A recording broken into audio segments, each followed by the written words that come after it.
bom com vocês? Aqui quem fala é a Aquilo e hoje estamos com um tipo de vídeo diferente aqui no canal. Há um tempo atrás, eu reagi ao The Amazing Digital Circus, uma websérie que tem aqui no YouTube, sobre uma menina que entrou no jogo e virou uma palhaça e esqueceu de tudo. No jogo não, né? Entrou num universo ali digital, esqueceu de tudo e agora ela quer sair de lá. Nesse lugar, tudo é bem estranho, bem diferente e bem...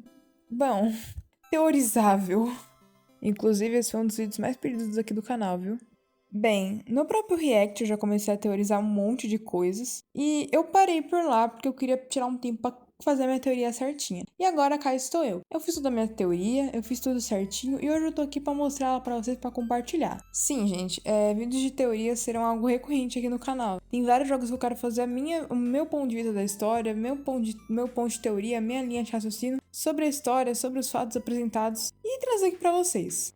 Tanto que eu não vi nada sobre The Amazing Digital Circus nos últimos tempos. Eu quis deixar só o que eu sabia do episódio, acho que o único vídeo que eu vi foi sobre informações do segundo episódio. Mas tirando isso, mais nada, eu só vi esse primeiro porque eu queria deixar uma coisa limpa, trazer uma coisa limpa aqui, só eu pra vocês, só o que eu vejo, só o que eu vi, só o que eu penso, sem nenhum ponto de vista de ninguém. Então é isso, se vocês gostam de teorias, deixem embaixo jogos que vocês querem que eu teorize, ou que eu fale meus pontos de vista, sei lá. Deixem embaixo coisas que vocês querem que eu fale nesse tipo de vídeo, de teoria, de contar história, de falar. Deixa o like também pra eu saber que você gosta, né, desse tipo de vídeo. E se inscreve aí, não custa nada, tá me ajudando, pô. E se você gosta de vídeos assim, vídeo de gameplay, de teoria, de coisa assim, ativa o sininho. Porque assim, sempre que sair vídeo novo aqui no canal, vai ter notificação. Por agora, estamos só com um vídeo na semana, mas logo logo eu pretendo, olha, encher esse canal aqui de vídeo diariamente. Eu espero que eu consiga. E se eu conseguir, eu acho que um sininho aí vale, pra você sempre estar atento aí nos vídeos, beleza? Então, chega de enrolar e bora teorizar. Tudo começa com um programa infantil famoso chamado O Incrível Circo Digital. Um desenho daqueles educativos, sabe? Ou só para divertir a criança, bem family friendly. No desenho, o apresentador é o Kane, um personagem que usa terno e há uma boca com olhos dentro, e uma cartola. Ele é o locutor e acho que um dos protagonistas, podemos dizer assim, desse desenho. O desenho era tão famoso que decidiram fazer um jogo sobre. Bom, muitos desenhos famosos ganham jogos, sejam 2D ou 3D, sejam jogos de PS, como os de Madagascar 2, ou os de PC, como os de My Little Pony que existiam antes, oficiais no caso. A empresa contratada para fazer tal jogo se chama C&A, e não é a C&A loja, é a C&A, essa aqui ó, essa aqui. Porém, por algum motivo, o projeto foi abandonado, mas um dos devs não aceitou muito bem isso. Junto com o projeto, a empresa também meio que foi deixada de lado, desativada. E com isso, esse tal dev foi até lá e pegou um dos computadores, começou a mexer nele e lançou esse jogo na internet de uma forma anônima, mudando um pouco os pontos do desenho original, mudando um pouco características de personagens e quem sabe até nomes. Sendo um jogo difícil de achar, todos aqueles que entravam no jogo perdiam suas memórias, eram sugados para dentro do jogo, uma pegada meio Jumanji, sabe? E quando entravam, perdiam a consciência de tudo antes, perdiam a memória e tinham que apenas aceitar um novo corpo e um novo nome. Apesar disso, eles ainda tinham consciência de que eram jogadores ali dentro, de que estavam ali dentro e que não eram só NPCs, figurantes, eles sabiam que eles eram diferentes de outros personagens. Isso dá pra gente saber por conta da fala do Jax, onde quando a Pomni entra, ele pergunta ao Kane se era mais um de seus NPCs, ou seja, eles sabem que eles não são só personagens não jogáveis que existem ali para um enredo, eles sabem que tem consciência própria, diferente de personagens sem alma programados apenas para fazer o que os devs querem. Já falando do Kane, o dev, que antes estava fora do jogo, precisava dar um jeito de entrar, de poder controlar aquilo de dentro, mas de uma forma sutil, para não levantar suspeitas. Então, pegou o personagem menos suspeito, o que narrava a história e fazia parte dela, o que era um onipresente, onipotente em todos os sentidos, tanto no desenho e também poderia ser no jogo. Kane. E a partir disso, usou Kane como uma skin para poder falar e auxiliar os jogadores dentro dos jogos. Como podemos ver, o Kane é o único dentre deles que tem poderes dentro daquele lugar. Seja voar, levitar os outros junto dele, abrir buracos para o lugar onde as pessoas bugadas estão, se teletransportar e consertar coisas. Bem, vocês já entenderam? Kane é suspeito.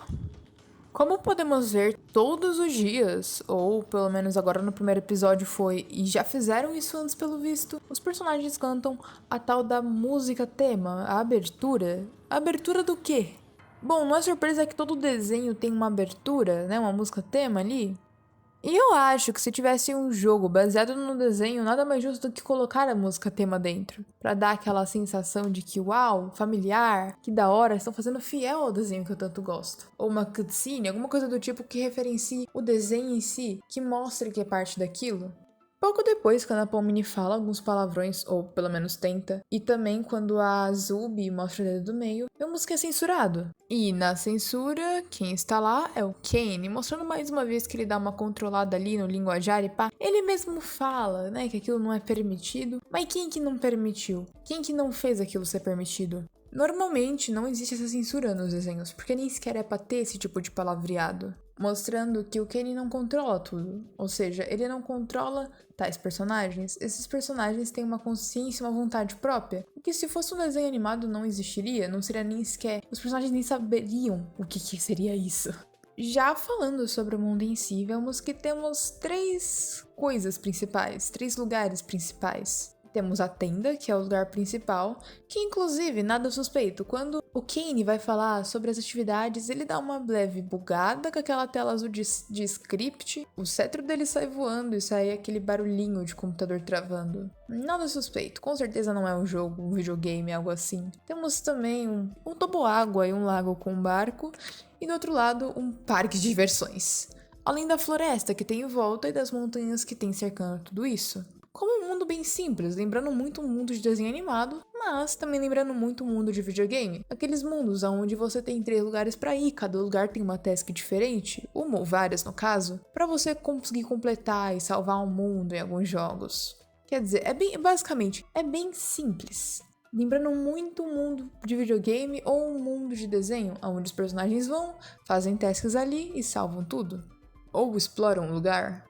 Além de que o céu também, né, as estrelas, as nuvens, o próprio sol e a lua tem uns traços bem amigáveis, bem como desenho infantil, né, uma lua com rosto, um sol com rosto, estrelas desenhadinhas no céu com giz. É uma vibe, uma sensação bem infantil, lembra basicamente um jogo, um daqueles jogos bem infantis mesmo. Inclusive, o sol e a lua são tão vivos quanto os outros ali que também falam, né, tanto que ela fala que ama o Caim. Coisa mais sem sentido. Já falando sobre o vazio, ou melhor, o vácuo, é um lugar tudo branco, sem nada. Lembra bastante aquela parte sem nada do mundo, do outro mundo da Coraline. O que me faz pensar de que o dev não programou muito bem o jogo. Quem diz que não sabe ainda o que colocar ali, que não terminou direito. E isso me faz pensar muito que aquele mundo é programado para ser só aquele mundinho e que o resto do espaço que ele criou ali, ele não tem muita ideia do que colocar ainda, este dev que está no Caim, ou pelo menos essa é a minha teoria. Bom, o Kane lhe passa algumas atividades e a Hagrid explica que essas atividades são para eles se distraírem, se exercitarem, e não pararem para pensar nas coisas e acabarem surtando. Isso me lembra as tais missõezinhas de jogos que normalmente tem pro jogador fazer, né? Você tem que completar ali as tasks para ganhar alguma recompensa. Vemos também que para uma pessoa surtar, né? Para um personagem ali ter um surto, é só pensar muito em sair de lá. O próprio Kaufman, que foi quem surtou, escreveu toda hora na parede saída, saída, saída. Dava pra ver que ele tava um pouquinho focado, só um pouquinho assim, focado na saída, né? Nem pensava direito na saída.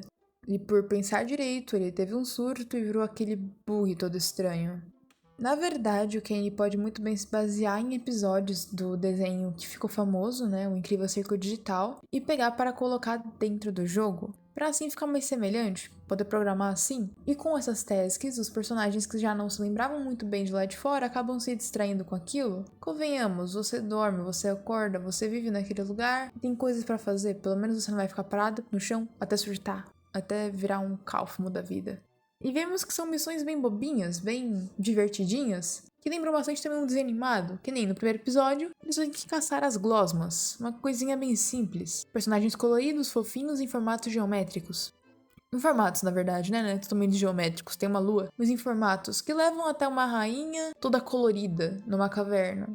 Não sei porquê, mas isso lembra muito matemática infantil de algum episódio. Quando a Agatha, o Jax e a Pomni estão indo atrás do Kaufmo, vemos o corredor dos quartos, onde tem inúmeras portas. E até agora eu consegui consegui listar 3 tipos de portas.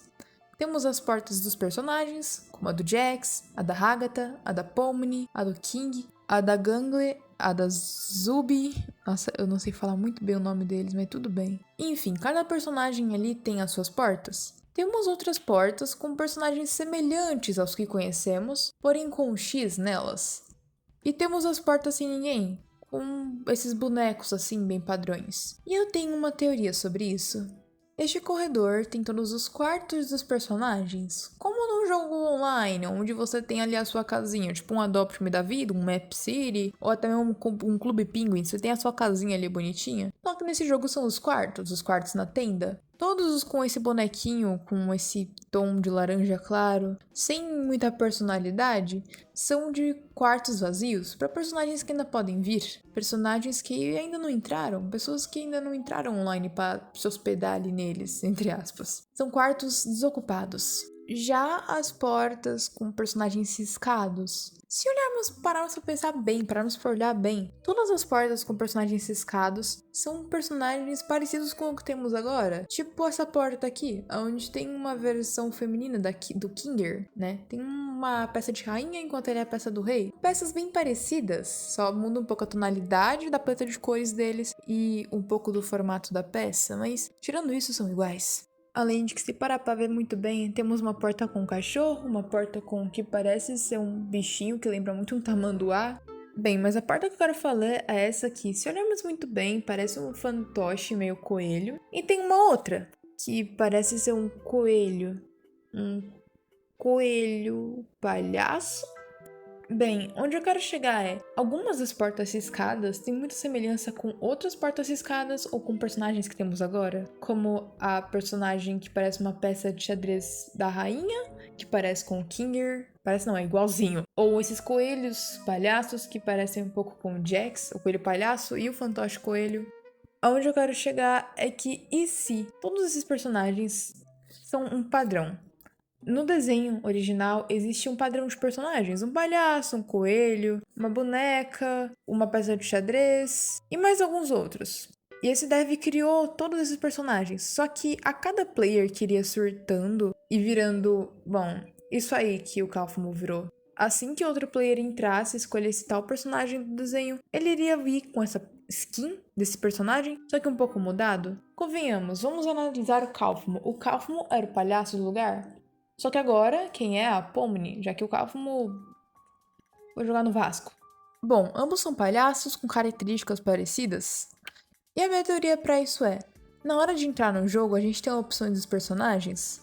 E se na hora de escolher os personagens, você pode customizá-los um pouco, colocar algumas cores, mudar alguns acessórios, alguns estilos de acessórios. E a Pomni fez isso. A jogadora da Pomni mudou um pouco, escolheu ali a palhaça e decidiu mudar um pouco. Mas nesse jogo só poderia escolher um personagem pra você ser. Se tal personagem estivesse ocupado, teria que escolher outro.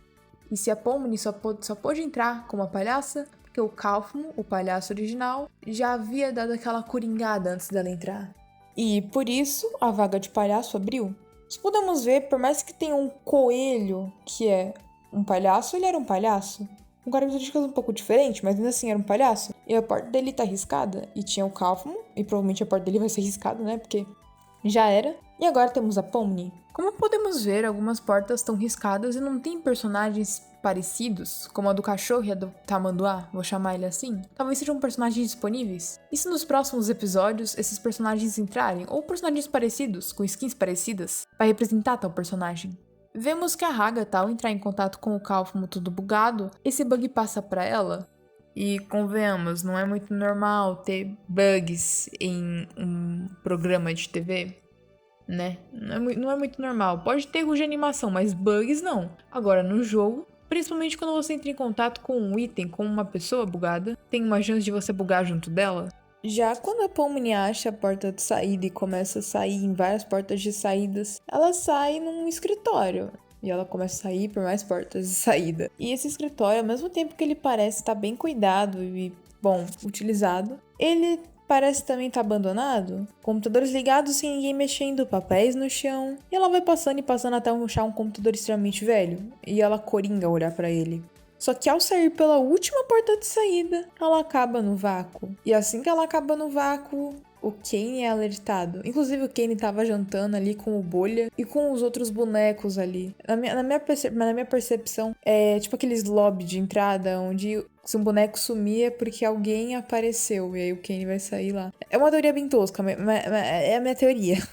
Bom, e após o Kane chegar, ele manda o Kafumo todo bugado para um lugar com mais pessoas bugadas e apenas diz que mentiu sobre não ter uma saída e que a saída que tem leva pro vácuo e que ele não sabe o que colocar lá. Nada suspeito, nada suspeito. Bom, e por conta da Zubi, junto com a Gengo e com o King e também com o Jax, de certa forma, terem completado a task, a missão diária deles que o Kane passou, eles ganham um jantar especial, apesar do King explicar que eles não sentem fome. E com isso a gente vê a Pomni simplesmente coringando com aquela música maravilhosa no fundo. Então começa a dar zoom e zoom no mundo pra mostrar, né? Primeiro mostra o tamanho da tenda, um zoom reverso no caso, né? Depois o tamanho do mundo, o vazio, o vazio, o vazio e sai na tela do computador. Bom, isso faz eu acreditar mais ainda de que aquilo ali é um jogo, de que estão todos presos no jogo, menos o Kane. O Kane controla tudo aquilo, ele é o dev do jogo. Ele só tá escondendo o jogo pra todo mundo que está ali porque entrou no jogo sem querer. Bom, isso faz eu acreditar que com certeza é um mundo digital dentro de um jogo que o Kane criou, que na verdade é um ADM escondido. Então, conclusão da teoria. Um desenho animado famoso ganhou um jogo, o jogo foi abandonado junto com a empresa e um dos devs não aceitou, criando assim o jogo com personagens um pouco diferentes, uma proposta um pouco diferente da anterior e lançando para ser um jogo online. Todos que entram perdem suas memórias, mas têm noção de que eles não são NPCs, de que são jogadores com consciência, ao contrário de personagens sem vida, programados apenas para uma história ou para estar ali por estar. E simplesmente aceitando de que Kane tem poder e influência sobre aquele mundo. O mesmo sempre prepara tasks e missões diárias, aventuras, para os seus players, né? O pessoal ali não ficar mal, não surtar. Porque se pensarem demais sobre isso aí, simplesmente tem uma crise existencial que os leva a ter um bug. Bom, e essa é a minha teoria. Ela tem alguns furos, não vou mentir que tem vários furos, mas eu acho que pelo menos o fato de ser um jogo e de algumas coisas eu devo ter acertado, convenhamos, eu fiquei vendo esse episódio um monte de vezes. E me desculpa se o vídeo não tá tão legal assim, se ele tá meio confuso. É a primeira vez que eu gravo a teoria, pra falar a verdade, e eu tô bem nervosa em fazer isso. Bem, foi essa minha teoria digital Circus. Vocês concordam comigo? Discordam? Qual a teoria de vocês? Coloca aí embaixo nos comentários, eu vou adorar ler. E bom, se gostou da teoria, gostou do vídeo, gostou da minha edição de bosta, deixa o like e se inscreve, por favor, eu preciso da sua inscrição e do seu like para ser feliz. Eu tô muito ansiosa pro segundo episódio de The Amazing Digital Circus e quando lançar, podem ter certeza que eu vou fazer um react e vai sair mais um vídeo de teoria. Eu sei que tá próximo, eu ouvi dizer, né, eu vi num canal aí do YouTube que teve alguns vazamentos e eu fiquei tipo, meu Deus. Como assim? Bom, é isso. Eu espero que tenham gostado. Se gostou, já disse antes, digo de novo. Deixa o like, se inscreve no canal e ativa o sininho para notificações de vídeos bem assim, beleza? Beijinhos de açúcar e falou!